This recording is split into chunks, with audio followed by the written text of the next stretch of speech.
Hello students, the purpose of this video lesson is to rectify some confusion caused by me.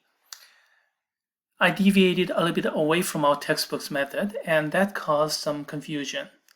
Of course, I claim I did it for a very good reason, but nonetheless it's a confusion, so let me try to rectify it. And let's go to an example problem here. This is in the exercise set, and here's a paired data, temperature and volume, and this problem is asking you to find out the best prediction of the volume if the temperature is given as 65 degrees. And then you have to repeat the same thing for the other way around. Now let's assume you calculated all these: mean, standard deviation, and the correlation coefficients. So mean for temperature, mean for volume, standard deviation for temperature, standard deviation for volume.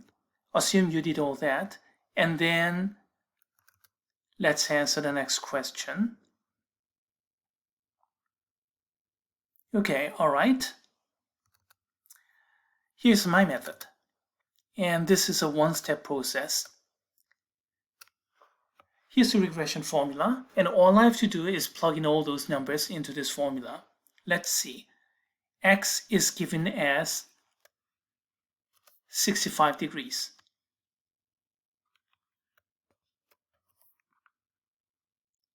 So right here, in place of X, let me plug in 65. And X value is given from the problem, always. Now how about the others? X bar is the mean for temperature. And of course, you'll have to calculate it using this data set, which I'm not going to tell you here. You can use technology or you can use brute force method, but in any case, you can find out the mean of the temperature. And that's 73.70 something, like this. And Y bar is the mean for the volume. And we have this data set, so you can use technology to find out the volume. I mean the average of the volume. And that goes here. Now, how about this quantity here? R is a correlation coefficient, and SY is a standard deviation of Y, standard deviation of the volume. That goes here. And SX down here is the standard deviation of the temperature. Put everything and then run your calculation, and you're going to get about 380. So that's the best point prediction. So assuming you calculated all those already, you can just plug everything into this single formula and run your calculation. So this is basically a one-step process, and that's why I like this method better. Now here's our textbook's method. And this is, I'm afraid, a three-step method. Find out B1 using this formula, and then find out B0 using the second formula, and finally, from the third formula, you can find out the best point prediction when X here is 65.0 degrees, right here. This one is 65. So how do you do that? B1 is R SY over SX, so put those numbers in and run your calculator, and this is what you get. It's the very same thing you see over here, by the way. And now let's go to B0, and B0 follows this formula, Y bar minus B1 X bar. So Y bar, the mean of Y, so mean of the volume, and then B1, which you just calculated before, same quantity, and then X bar, that's the mean of the temperature. So calculate this, then you get this quantity here, 115.909 approximately speaking, and then put everything into the third formula here. Remember, X is given as 65 degrees, so put it over there, and then run your calculation, and you're going to get the same answer as before. So this is basically a three-step method. B1, B0, and finally y hat. Now let's go back to my method. This is basically a one-step method. Here's a formula. We have parentheses here, but here's a formula. Put all those numbers in, and then you get the answer. And I have been teaching statistics for many years, and anybody who studied both of these methods, anyone who actually studied both of them, everybody went for solution 1 instead of solution 2. I mean everybody. And then, of course, there was a lot less mistakes here this way than the other way around. But then again, if you just follow the textbook in my math lab, you just don't learn this method and then just go with this one. And that makes the problem much harder than what it's supposed to be. If you just follow solution 1, it's not that hard.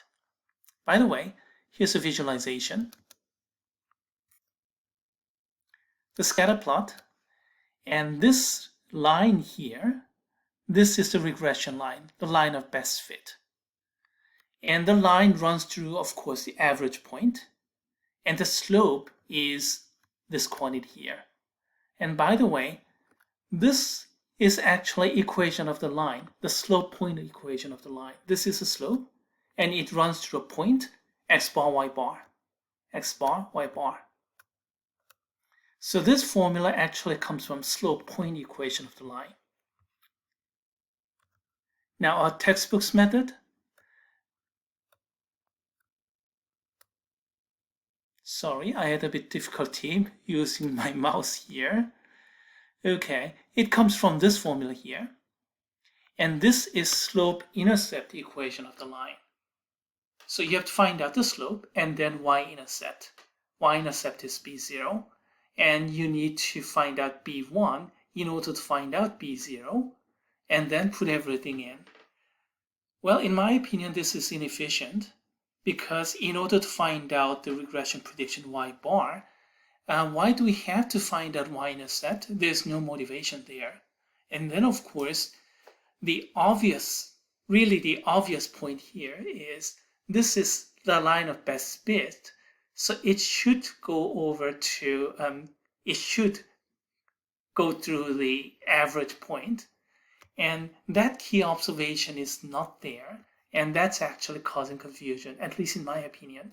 So the textbook method is, in my opinion, inferior to the method that I introduced in my notebook. But still, if you go to my MATLAB problems, you're forced to use solution 2, the second method.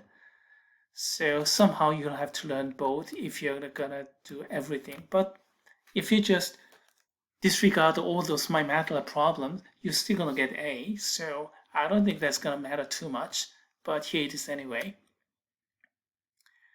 Now, do we have enough time for another problem? Okay, just a little bit of time. This time, the volume of foam is given as 380, and we have to find out the temperature. So we are going backward. So x is given as 380. Previously, x was temperature. This time, x is volume. So we have to switch x and y, you see? Now x is volume. That's volume. And then y is temperature. So x bar is not the previous x bar. X bar is the mean of volume. So it goes over here. Y bar is the mean of temperature. That goes there. And the correlation coefficient R stays the same, of course. But Sy and Xx, they switch. Sx is now, X is volume, so Sx downstairs. Here we have standard deviation of the volume. And here we have the standard deviation of the temperature. Once you get all those numbers in, running your calculator and getting the answer is really easy. Of course, you can use the second method as well, the three-step process, which I don't like very much. In any case, here's a visualization. This time, volume is here and temperature is over there.